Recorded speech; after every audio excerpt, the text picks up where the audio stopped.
What's up, everybody? This is Shannon King coming to you from Brooklyn, New York, USA. And look, we're going to be working with playable texture here. This is called the S-Wave. Now, there's so many different ways to create a red carpet wave, and here's one of my favorite ways to do that. You can do this with a brush, you can do this with an iron. I'm going to use playable texture right now to make sure that I get the right product in and give that hair a little bit of love. You're gonna need a tail comb, so make sure you have that ready as well. It's kind of like chopsticks. But we're gonna use our Varus iron, our 1 inch.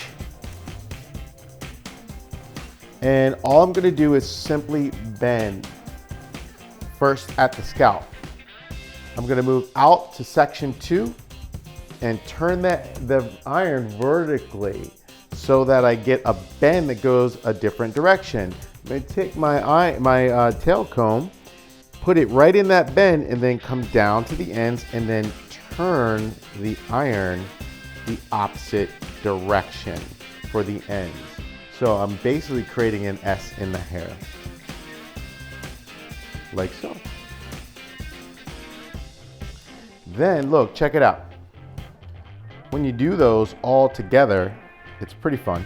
And you can leave them just like that, right? You can leave them bending and S-ing and waving all around each other, or you can also brush them together and create your own wave or soft red carpet wave, just like that. So that is the S-Wave. It's pretty fun. I like it. It's fun to do for clients. And you know what, in this time, guys, why not try it? Why not do something different? It's time to be different when we get back in the salon. And trust me, we're gonna be busy. See you guys soon. Stay tuned. There's another video coming.